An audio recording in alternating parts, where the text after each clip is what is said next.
Bab 1241. Tracy pergi dengan marah. Saat berbalik, dia melihat Daniel masuk ke dalam lift sambil menggendong Friska. Saat pintu lift tertutup, tiba-tiba sorot mata Daniel melihat ke arahnya. Keduanya saling memandang. Yang satu dingin bagaikan es, yang satu lagi rumit. Tracy sangat bingung. Apakah Daniel mengenalinya? Kalau tidak mengenalinya, kenapa dia melihatnya? Salah. Tiba-tiba dia menendang orang ke kolam renang. Itu sangat menarik perhatian. Sepertinya sangat wajar kalau Daniel meliriknya. Kalau mengenalinya, Daniel malah membawa Friska pergi. Bahkan tidak memedulikannya meski dia dilecehkan. Itu benar-benar keterlaluan. Perasaan Tracy sangat tidak nyaman bagaikan ditindih batu yang sangat berat. Dia mengepalkan tangan dengan erat. Dasar wanita jalang. Pria itu keluar dari kolam renang. Berkata dengan sangat marah, berani menendangku, matilah kamu. Selesai bicara, pria itu mau menyerang Tracy dari belakang. Tracy melirik dengan dingin, melakukan tendangan memutar, menendang pria itu masuk ke kolam renang lagi, membuat percikan air yang sangat besar lagi. Saat ini, para pria yang lain tercengang. Tadi mereka mengira Presdir Levon menggoda gadis itu dan tidak sengaja terjatuh ke dalam kolam renang. Kalau begitu, kali ini mereka melihat keagresifan dan serangan gadis itu. Jelas bahwa sorot mata itu mengandung aura membunuh. Tracy malas untuk terus berada di sini. Pergi dengan langkah cepat. Dia menatap angka yang ditampilkan di lift. Daniel langsung membawa Friska ke lantai 48. Benar-benar tidak sabar. Hati Tracy terbakar api. Berjalan ke arah lift dengan cepat. Hentikan dia. Direktur Matthew sudah menyadari bahwa identitas gadis itu tidak jelas. Gadis lain sudah melepas topeng. Hanya dia yang masih memakai topeng. Jelas bahwa dia tidak ingin orang lain mengenalinya. Kalau dia adalah penyusup, maka itu akan berbahaya. Semua yang ada di sini adalah tamu kaya dan berada. Tidak boleh terjadi masalah. Beberapa pengawal segera maju untuk menghentikan Tracy. Dan pada saat ini, Naomi yang menyamar sebagai pelayan maju untuk menghentikan mereka, berkata pada Tracy. Nona Tracy, pergilah dulu.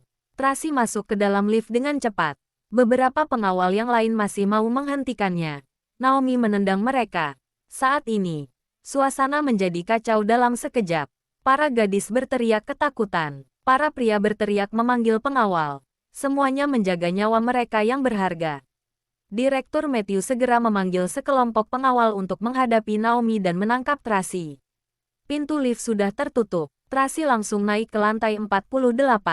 Gawat, kedua pembunuh itu datang untuk mencari Presdir Daniel. Direktur Matthew menjadi lebih panik. Cepat, panggil orang-orang. Harus menangkap kedua wanita itu. Baik, saat mendengar suara-suara itu di dalam lift, Tracy mengerutkan kening erat-erat. Semua gara-gara Presdir Levon. Awalnya dia bisa mengikuti Daniel tanpa ketahuan.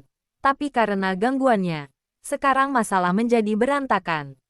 Tapi untung saja, mereka tidak tahu identitasnya. Dia segera pergi mencari Daniel untuk bernegosiasi dengannya. Tapi, apakah sekarang dia dan Friska sudah? Saat teringat hal ini, perasaan Tracy menjadi tidak tenang. Saat ini, Daniel sudah keluar dari lift dengan menggendong Friska. Langsung menuju kamarnya. Begitu masuk, langsung melihat sampannya yang ada di atas meja. Juga satu buket besar mawar merah. Terdapat kelopak mawar merah di atas karpet, ranjang, dan di mana-mana. Ini adalah kejutan yang disiapkan Direktur Matthew. Wajah Friska memerah, menggigit bibir bawah, bersandar dalam pelukan Daniel dengan gugup, tidak berani bergerak sama sekali. Tapi, Daniel hanya meletakkannya di sofa, berkata dengan suara rendah, pergilah bersihkan diri. Ya, Friska menggigit bibir bawah, menjawab dengan pelan, lalu pergi ke kamar mandi. Daniel duduk di sofa, minum anggur dengan tenang. Uhuk-uhuk, saat ini, Ryan mengetuk pintu dan masuk, melirik ke dalam kamar. Saat tidak melihat bayangan Friska, dia segera melapor dengan pelan, terjadi perkelahian di bawah. Daniel tidak bicara, terus minum anggur. Sepertinya tidak peduli dengan kondisi di luar. Bab 1242. Kedua gadis tadi. Apa benar? Kamu keluar saja. Daniel memotong pembicaraannya. Jangan ganggu aku tanpa perintah dariku. Tuan Daniel, apa Anda benar-benar ingin?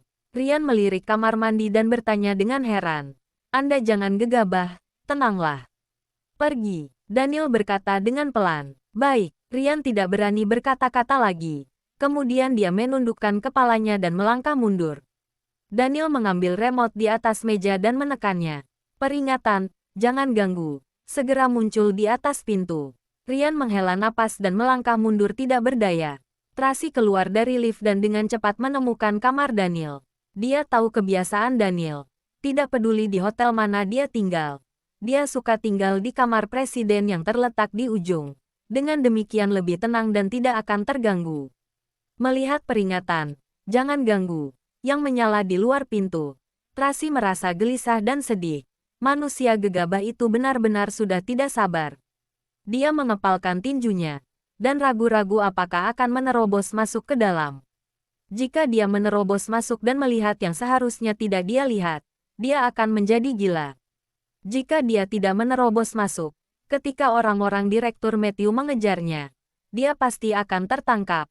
Dan kemudian dia tidak akan memiliki kesempatan untuk berbicara dengan Daniel secara langsung. Memikirkan hal ini, Tracy memutuskan untuk mendorong pintu dan masuk ke dalam. Tetapi pintu itu terkunci dari dalam. Tracy sangat marah. Dia bersiap mengangkat tangannya untuk mengetuk pintu. Tetapi dia berpikir Daniel sangat pintar. Bagaimana dia bisa tertipu dan membuka pintu? Dia melihat ke kiri dan kanan. Tidak ada seorang pun yang tinggal di kamar sebelah.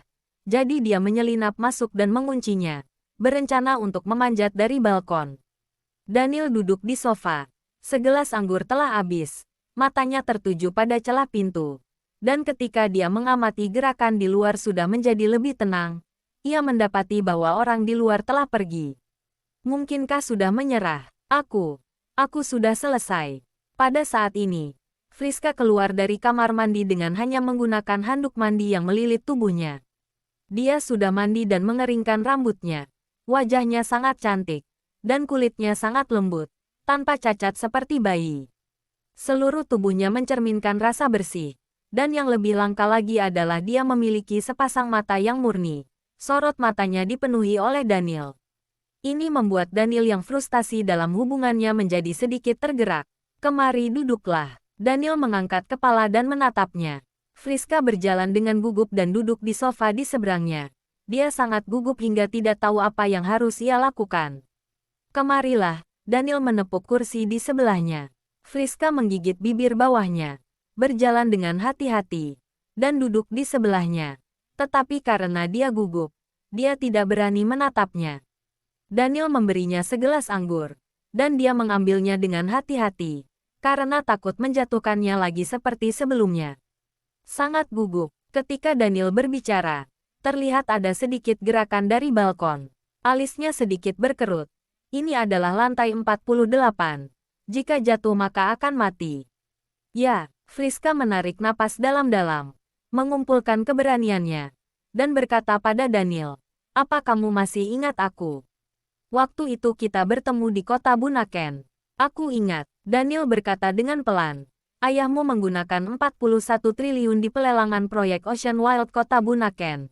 Tapi sayangnya malah direbut oleh keluarga Moore dengan penawaran harga tinggi 60 miliar.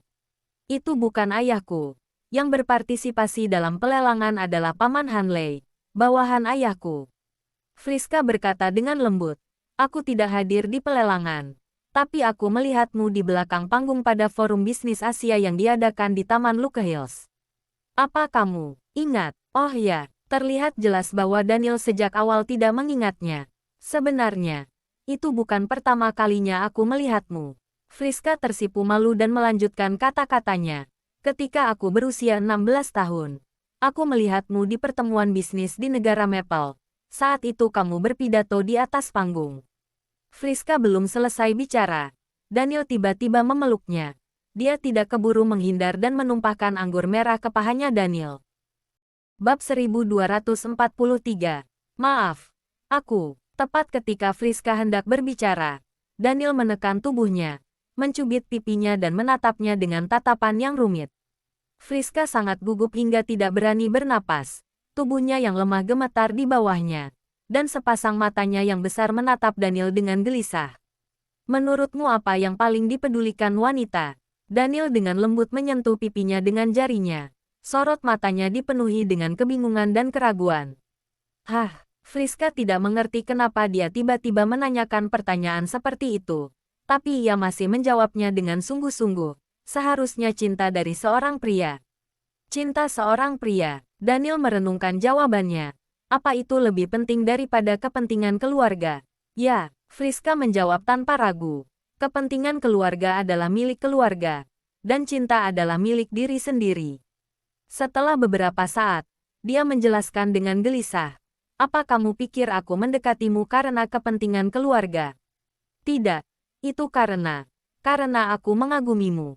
Jika Daniel sama sekali tidak peduli dengan penjelasannya, dan terus bertanya, demi kepentingan keluarga, apa kamu bersedia tidur dengan seseorang yang tidak kamu cintai?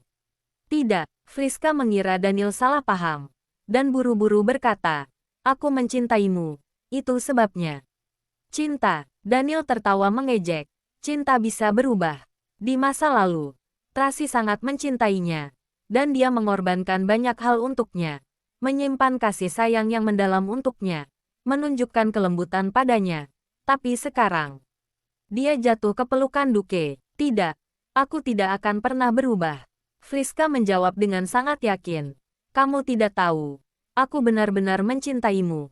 Sejak aku berusia 16 tahun, sudah 5 tahun, aku. Perang, perkataan Friska terpotong oleh suara yang datang tiba-tiba.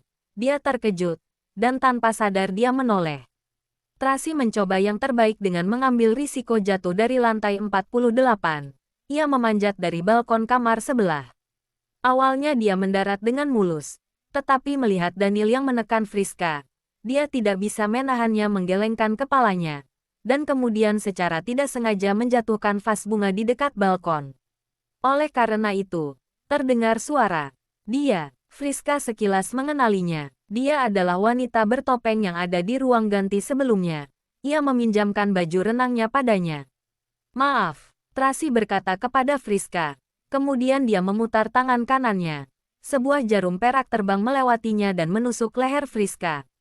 Friska terjatuh pingsan. Lancang, Daniel melebarkan matanya. Dia meraih gelas anggur di atas meja dan melemparnya. Tracy menghindar dengan cepat. Gelas anggur menabrak dinding di sebelahnya dan hancur berkeping-keping. Sebelum dia sadar kembali, Daniel tiba-tiba muncul di hadapannya dengan sangat cepat, mencekik lehernya dan mendorongnya ke dinding. Pada saat ini, Tracy merasakan ancaman kematian, dan berkata, Daniel, ini aku. Daniel dengan kasar melepas topengnya, mengangkat alisnya dan berkata dengan dingin, Tracy, lepaskan. Tracy meraih punggung tangannya, dan mencakar punggung tangannya hingga muncul beberapa goresan. Daniel melihat dia kesakitan. Kemudian dia melepaskan tangannya dan berbalik dengan dingin. Apa yang kamu lakukan di sini? Aku ingin bicara denganmu. Tracy memegang lehernya dan menarik napas dalam-dalam. Tidak ada yang perlu dibicarakan. Daniel duduk di sofa dan menuangkan segelas anggur untuk dirinya sendiri. Masalah anak-anak. Kita harus berbicara secara langsung. Tracy menghampirinya dengan cemas. Setidaknya biarkan aku bertemu dengan anak-anak dan mendengarkan pendapat mereka. Apa kamu pantas? Daniel memelototinya dengan marah. Kemarahan di matanya menyala, ditambah dengan sorotan kebencian. Daniel, apa maksudmu? Tracy tiba-tiba menjadi marah. Kita sudah lama berpisah. Sekarang aku bersama dengan pria manapun. Itu adalah hakku. Atas dasar apa kamu merebut anak-anak dan menghinaku seperti ini? Bab 1244. Kalau begitu kamu pergi menjadi pengantinnya saja. Kenapa kamu datang mencariku? Daniel mengenakan Friska mantel dengan lembut, masuk melalui jendela untuk menggangguku. Kembalikan anak-anak padaku, lalu aku akan pergi. Tracy melihat sikap lembut Daniel pada Friska. Hatinya terasa perih. Tapi dia masih berpura-pura keras kepala. Kelak, kamu ingin meniduri wanita manapun. Aku tidak akan ikut campur. Omong kosong. Daniel mencibir mengejek. Atas dasar apa kamu ikut campur? Apa kamu bisa mencampuri urusanku? Lalu, Apa yang terjadi padaku dan Duke? Apa urusannya denganmu? Atas dasar apa kamu menerobos masuk dan membuat keributan?